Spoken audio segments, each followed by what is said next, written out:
اعوذ باللہ من الشیطان الرجیم، بسم اللہ الرحمن الرحیم۔ جی ہم نے آیت نمبر 186 دیکھی تھی، اور دیکھیں اس میں کیا دیکھا تھا کہ اللہ تعالیٰ نے فرمایا وہ ان لوگوں کے لیے جو لوگ نبی کی باتوں کو نہیں سمجھ رہے تھے اور اللہ کے نام سے جھوٹی باتیں کرتے تھے، حالانکہ وہ بھی اہل کتاب تھے اور ان کے پاس بھی کتاب تھی، لیکن اس کے باوجود بھی وہ اس کو سمجھ نہیں رہے تھے، بلکہ نبی سے وہ معجزہ چاہتے تھے۔ تو یہاں پر اللہ تعالیٰ نے فرمایا کہ جب پہلے نبیوں نے تم کو معجزے دیے تھے تو پھر تم نے کون سی ان کی بات مان لی تھی، اور تم پھر ان کو کیوں قتال کرتے تھے، ان سے کیوں قتال کرتے تھے، اور ان سے کیوں تم جھگڑتے تھے ناحق۔ تو جب اس وقت تم کو معجزے کا کوئی اثر نہیں ہوا اور تم معجزہ دیکھ کر بھی تم نے اللہ کی کتاب پر ایمان نہیں لائے، تو معجزہ دیکھ کر اللہ کی کتاب پر ایمان نہیں لایا جاتا۔ یہ اللہ کی بات کہنے کا یہ مقصد ہے کہ معجزہ وہ نہیں ہوتا کہ جو کوئی انیوژل چیز دیکھیں۔ معجزہ تو یہ ہے کہ جو اللہ نے کتاب بھیجی ہے وہ خود ایک معجزہ ہے۔ اس کو تمہارے پاس بھی کتاب ہے، اس سے ٹیلی کر لو، اور اگر واقعی حق کو جاننا چاہتے ہو تو یہ معجزے کی خواہش کوئی حق جاننے والے کی خواہش نہیں ہے کہ میں آج یہ بولوں کہ اچھا میں مان لوں گی کہ قرآن ہی صرف کتاب ہے، تو تم دعا کرو کہ اللہ تعالیٰ یہ بتانے کے لیے زمین کھود دے۔ وہ تو خیر نبی تھے، نبی سے ہمارا کوئی مقابلہ نہیں ہے، لیکن میں جنرلی بات کر رہی ہوں کہ یہ کتنی بے تکی بات ہے کہ آپ اتنا بڑا لیڈر آپ کے سامنے موجود ہے، وہ اللہ کی کتاب لائے ہیں، وہ آپ کو سمجھا رہے ہیں بہت اچھے طریقے سے، آپ کی کتاب سے ریلیٹ کر کے بتا رہے ہیں باتیں، اور آپ ان سے کہہ رہے ہو کہ نہیں ایسی کوئی انیوژل چیز لاؤ کہ میں سمجھ سکوں کہ بھائی آپ ہی نبی ہیں اور آپ اللہ کی کتاب سچے لے کر آئیں۔ اگر آپ کو یہ کتاب سچی معلوم کرنی ہے تو آپ ٹیلی کر لو نا۔ اگر واقعی آپ حق کے لیے اتنا زیادہ کانشیس ہو رہے ہو تو آپ اپنی کتاب سے ٹیلی کر لو۔ پتہ ہے کتاب سے ٹیلی کرنے سے کیا ہوتا ہے کہ کتاب میں بھی وہی باتیں لکھی ہوتی ہیں، نبی بھی وہی باتیں لائیں۔ قرآن میں قصے تھے پرانے لوگوں کے، وہ ان کو پتہ تھا کہ یہ بالکل سچے واقعے ہیں، تو نبی تو اس وقت موجود نہیں تھے، تو کیسے ان کے پاس آیا؟ تو ایک اور بات لگانے لگ گئی کہ اس کے اوپر تو استغفراللہ شیطان آتا ہے۔ یعنی دیکھیں بے تکی اور بے کوئی جواز کے بغیر باتیں وہی کرتا ہے کہ جس نے دل میں سوچ لیا ہو کہ اس نبی کو ماننا ہی نہیں ہے، یہ جو کتاب لے کے آیا ہے اس کو ماننا ہی نہیں ہے، کیونکہ اس کو ماننے سے ہمارا خدا ختم ہو جائے گا، کیونکہ جو ہم نے جھوٹی باتیں دین میں ایڈیشن کی ہیں وہ سب ختم ہو جائیں گی۔ کیونکہ میں کیوں کہہ رہی ہوں یہ آپ کو آگے پتہ چلے گا۔ تو اللہ نے فرمایا کہ کوئی بات نہیں، ان لوگوں نے پہلے بھی رسولوں کو جھٹلایا ہے، یہ ہیں ہی ایسے۔ وہ کتابیں بھی بینات تھیں، زبور تھی، کتاب المنیر تھی، انہوں نے سب کو جھٹلایا کیونکہ یہ قوم وہ قوم تھی کہ جس کو ماننا ہی نہیں تھا۔ اللہ نے فرمایا کہ بس ہر نفس کو اتنا سمجھانے کے بعد ہر نفس کو موت کا مزہ چکھنا ہے، اب اپنے لیے چوز کر لو کہ تمہیں کیا کرنا ہے، کیونکہ جو یہاں اللہ کی بات مانے گا اللہ تعالیٰ اس کو قیامت کے دن پورا پورا اجر دیں گے، اور دنیا تو ایک دھوکے کا سامان۔ تو دنیا میں تمہاری جھوٹی باتوں کو سچ ماننے والے اگر تمہارے فالوورز بہت زیادہ ہیں، تم سمجھ رہے ہو کہ ہم ہی کامیاب ہیں، تمہارا ہودہ بہت زیادہ ہے، تم لوگوں کو آج بھی ایک نارمل میں دیکھوں تم لوگوں کو ڈرا دھمکا کے ان کو اپنے ساتھ ملا کر تم پیسے رشوتوں سے بیچ کر، آج جو ہمارے ملک میں ہو رہا ہے اپنی تعریفیں کروا کر، یا اسرائیل کو آپ دیکھ لو، سب سے بڑھ کر جو افسوس ہے نا کہ اسرائیل جتنا ظلم کر رہا ہے وہ سمجھ رہا ہے ہم کو کوئی پکڑنے والا نہیں ہے، حالانکہ اس کی بھی بہت بری شامت آئے گی۔ لیکن اس وقت جو پوری آزمائش ہو رہی ہے نا کہ جو لوگ یہ ناحق مرے ہیں ان کے لیے تو بہت پیاری وہاں پر جنت انتظار کر رہی ہے انشاءاللہ تعالیٰ، اللہ کے یہاں بہت پیارا ایک اجر ان کے لیے ہوگا۔ لیکن جو مسلمان ملکوں کے بڑے جو کچھ قوت نہیں دکھا رہے اور کچھ حاصل نہیں کر پا رہے، آپ سوچو، مجھے تو ایسا ہو رہا ہے کہ سب کی باری آئے گی اور سب کا انجام برا ہوگا، کیونکہ یہ جو ظلم ہو رہا ہے نا اس میں پھر جو چپ رہنے والا ہے، جو اپنے مفادات دیکھنے والا ہے، سخت دل ہے مسلمان اتنا، اور خاص کر کے مسلمان کے ملکوں کے جو لیڈرز ہیں وہ کس دنیا میں یہ دھوکے کا سامان ہے، پیسوں کے پیچھے پاگل، اپنی بادشاہت کے پیچھے پاگل، ان کو کوئی فرق نہیں پڑ رہا کہ کیا ہو رہا ہے دین کے ساتھ، کیا ہو رہا ہے ان کے لوگوں کے ساتھ، ان کی بلا سے۔ سب اپنی عیاشیوں میں لگے پڑے ہیں، افسوس کے ساتھ یہ کہنا پڑتا ہے۔ تو جو اللہ کا کام کر کے وہاں آئے گا وہی کامیاب ہوگا۔ اور دنیا ایک متاع الغرور پر ہم لوگ بات کر رہے تھے کہ آج تمہیں لگ رہا ہے تمہارا عہدہ ہے، سب تمہارے ہاتھ کے نیچے، تو یاد رکھنا ہر ایک کو موت آنی ہے۔ آج اگر کسی کی موت پر یہ اسرائیل بھی خوش ہو رہا ہے نا، کل اس کا برا حال ہونے والا ہے۔ جو بھی خوش ہو رہا ہے، جو ظلم کر رہا ہے، اس کا برا حال ہونے والا ہے۔ جو چپ بیٹھا ہے اس کے ساتھ بھی اللہ تعالیٰ اس کو بری طرح سے نپٹیں گے، اور قیامت کے دن تو عذاب ملنا ہی ہے۔ فرعون نے بھی بہت بادشاہت کے مزے چکھے، بہت ایک پاورفل بندہ تھا، اس کے جتنا تو آج بھی کوئی پاورفل نہیں ہے۔ لیکن ہوا کیا کہ آخر میں گڑ گڑانے لگا، معافیا مانگنے لگا۔ آج بھی اس کا نام برائی سے لیا جاتا ہے۔ آج بھی یہ لوگوں کے لیے ایک بہت برے آدمی کا سگنل ہے۔ ٹھیک ہے، تو آپ دیکھو کہ اللہ تعالیٰ نے یہ سمجھایا۔ اس کے بعد جو آئی کہ اللہ نے کہا ہم ضرور بضرور آزمائش تو ہوگی، یہ اللہ کلیئر بات کرتے ہیں کہ آزمائش تو ہوگی۔ اس پر ہم نے ڈسکس بھی کیا تھا، مالوں کے ساتھ تمہاری جانوں کے ساتھ، یعنی جان بھی لگانی پڑے گی، مال بھی لگانا پڑے گا۔ حق سمجھ آ گیا ہے، حق بتانا پڑے گا لوگوں کو۔ یہ نہیں کہ سب کے ساتھ اچھی رہوں، اپنی ریلیشن بنا کے رکھوں، کسی کو برا برا برا برا نہ کہنا تو نہیں چاہیے، لیکن کسی کے سامنے بری نہ بنوں، یہ نہیں ہو سکتا۔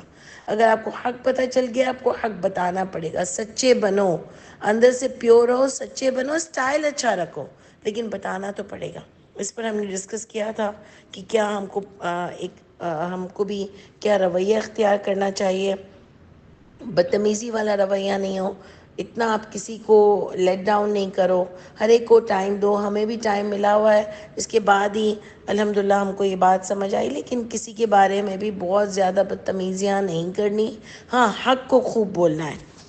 اور یہاں پر میں دین کے علاوہ بھی ایک بات کہوں گی کہ جب کوئی غلط چیز ہو رہی ہو نا، اس کے لیے بھی آپ کو حق پر کھڑا ہونا ضروری ہے۔ ڈر کے پیچھے بیٹھ نہیں جانا، لیکن حکمت کے ساتھ بولنا ہے۔ جو ظالم ہے اس کو کھلے عام ظالم بولنا ہے، جو لوگوں کے ساتھ زیادتیاں کر رہا ہے اس کو کھلے عام بولنا ہے کہ لوگوں کے ساتھ وہ زیادتیاں کر رہا ہے۔ جس بھی فورم پہ آپ اس بات کو کر سکتے ہو وہ بولنا بہت ضروری ہے، ورنہ ہم بھی ان چپ رہنے والے لوگوں میں سے شامل ہو جائیں گے جنہوں نے ظلم کے خلاف آواز نہیں اٹھائی ہے۔ تو یہ میرا اپنا ایک ذاتی وہ ہے کہ جس فورم پہ آپ اٹھا سکو آپ کو اٹھانا چاہیے۔ ڈر کے اچھا اچھا بن کے اور بیٹھنا یہ کوئی ایک سوٹ نہیں کرتا ہے مومن کو، یہ بھی اللہ تعالیٰ یہاں پر بتا رہے ہیں۔ اور پھر اللہ نے یہ بھی بتایا کہ دوسرے لوگ تمہیں باتوں سے بہت اذیت بھی دیں گے، جیسے آج ہم لوگ بہت دل برداشتہ ہو جاتے ہیں کہ اس نے مجھے یوں کہا، فلانا یوں کہا۔ تو آپ سوچو پہلے زمانے میں تو لوگ کیا کیا باتیں کرتے ہوں گے۔ آج تو پھر بھی ہم سب آپس میں ایک قرآن کو ماننے والے، ایک نبی کو ماننے والے ہیں، لیکن اس زمانے میں آپ سوچو لوگ کیا اذیت دیتے ہوں گے، کیا باتیں کرتے ہوں گے۔ ہم تو تھوڑے بہت میں بہت گھبرا جاتے ہیں۔ اللہ نے کہا اس پر پھر بھی باتیں سننے کے بعد بھی تم جمے رہو اور تقوی اختیار کرو، بچتے رہو غلط باتوں سے۔ اور فَإِنَّ ذَلِكَ مِنْ عَزْمِ الْأُمُورِ، بس یہ بہت ہی ہمت والے کاموں میں سے، یعنی باتیں سن کر جمے رہنا بہت ہمت والے کاموں میں سے ہے۔ لیکن اتنی کیپیسٹی، اتنی طاقت مجھے اور آپ کو اللہ نے دی ہے، اسی لیے یہاں پر یہ حکم دیا ہے اللہ تعالیٰ نے۔ ٹھیک ہے، اس کے بعد آیت آتی ہے، آیت نمبر 187، وَإِذْ أَخَذَ اللَّهُ مِيثَاقَ الَّذِينَ، اور جب لیا اللہ نے میثاق الذین، ان لوگوں سے، اوتوا الکتاب جو دیے گئے تھے کتاب، لتبیننہ، دیکھیں کیا آ رہا ہے، البتہ ضرور بضرور ظاہر کرو گے اس کو۔ دیکھیں بہت امپورٹنٹ پوائنٹ ہے یہ کہ اللہ فرماتے ہیں کہ جب لیا ہم نے میثاق ان لوگوں سے جو دیے گئے تھے کتاب، ہر جس کو بھی کتاب دی جاتی ہے اس سے یہ وعدہ لیا جاتا ہے، ہمیں بھی کتاب سے یہ وعدہ لیا گیا ہے کہ تمہیں حق کو نہیں چھپانا، مت تم ملاؤ حق کو باطل کے ساتھ، حق کو چھپاؤ نہیں، سب کو یہ وعدہ دیا جاتا ہے۔ اللہ تعالیٰ اس بات کو یہاں پر ڈسکس کر رہے ہیں کہ جن کو بھی کتاب دی گئی ان سے یہ وعدہ لیا گیا تھا کہ البتہ تم ضرور بضرور ظاہر کرو گے اس کو لوگوں کے لیے، یعنی لوگوں میں حق کو ضرور بتاؤ گے، وَلَا تَكْتُمُونَهُ، اور نہیں تم چھپاؤ گے اس کو۔ یعنی اللہ نے ان سے وعدہ کیا تھا کہ جو حق تمہیں کتاب میں ملا ہے وہ تم لوگوں سے چھپاؤ گے نہیں. اس کا ایک پوائنٹ کیا بنتا ہے کہ چھپاتے ہیں لوگوں سے. جو بڑے لوگ ہیں، جو عالم لوگ ہیں، جو اپنے آپ کو دین کا بڑا کہتے ہیں، وہ چھپاتے ہیں لوگوں سے. جبھی تو ان کو نبی کریم صلی اللہ علیہ وسلم کا حق تسلیم نہیں ہو رہا تھا نا. جب بھی نبی آئے ہیں، وہاں کے جو بڑے بن کے بیٹھے ہوئے تھے، انہوں نے سب سے زیادہ اوفینس کیا ہر نبی جو حق بات لائے تھے اس کو، کیونکہ انہوں نے لوگوں سے حق چھپایا تھا، انہوں نے لوگوں کو صحیح دین نہیں بتایا تھا، اور وہ چاہتے بھی نہیں تھے کہ کوئی آ کے بتائے. انہوں نے اپنی چیزیں اس میں ڈالی تھی اور وہ لوگوں کو بتا رہے تھے. تو ایک تو انہوں نے چھپایا، اتنا بڑا گناہ کیا، اور وہ ظاہر بھی نہیں کر رہے تھے، حالانکہ ان سے وعدہ لیا گیا تھا. ہر ایک سے وعدہ لیا جاتا ہے. اگر تم اللہ کو مانتے ہو تو جو اللہ نے کتاب میں آرڈرز کیے ہیں اس کو لوگوں کو بتانا لازم ہے. اور انہوں نے چھپایا اس کو، اور جو وعدہ لیا تھا اس کے بارے میں اللہ فرما رہے ہیں فَبَنَذُوهُ، یعنی ڈال دیا انہوں نے اس وعدے کو وَرَاءَ ظُهُورِهِمْ، اپنے پیٹھ کے پیچھے، یعنی اس وعدے کی ذرا سی بھی قدر نہیں کی. وَاشْتَرُوا بِهِ ثَمَنًا قَلِيلًا، اور بہت ہی اور خرید لیا اس کو اس کے ساتھ چند قیمت. فَبِئْسَ مَا يَشْتَرُونَ، بہت برا ہے جو وہ خریدتے ہیں. آپ غور کرو کہ یہ آیت کتنی امپورٹنٹ ہے. یعنی آپ سوچو کہ یہ اتنی بڑی بات ہے کہ قرآن جب آپ کو ملا ہوا ہے، آپ کو اس میں کوئی بھی کتاب ہو آپ کو ملی ہوئی ہے، اس میں حق لکھا ہوا ہے، آپ لوگوں کو نہیں بتا رہے، آپ اپنی دنیا چمکا رہے ہو. کیا خرید رہے ہو؟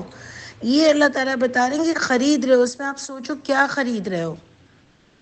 مشکل مجھے جو لگتا ہے نا، میں کبھی کبھی سوچتی ہوں کہ اللہ جو کہہ رہے ہیں خرید رہے ہو، تو مشکل مشکل چیزیں ڈال کر، بہت مشکل قرآن کو کر یہ بتا کر، مطلب ابھی ہم قرآن سے بات کریں گے، ہر کتاب کے لیے میں یہ بات کر رہی ہوں کہ جب ادھر کے لوگ چھپاتے تھے تو اس میں مشکل مشکل چیزیں ڈال کر، اس کو اتنا مشکل کر بتا کر کے کہ عام آدمی تو اس کو سمجھ ہی نہیں سکتا، اور اتنے کورسز بنا کر، اتنا اس کو ایک الگ طریقے سے لوگوں کے سامنے پیش کر اور یہ حق بتا کر کے پہلے اس کی تجوید صحیح کرو تاکہ اتھارٹی ہمیشہ ان کے ہاتھ میں رہے.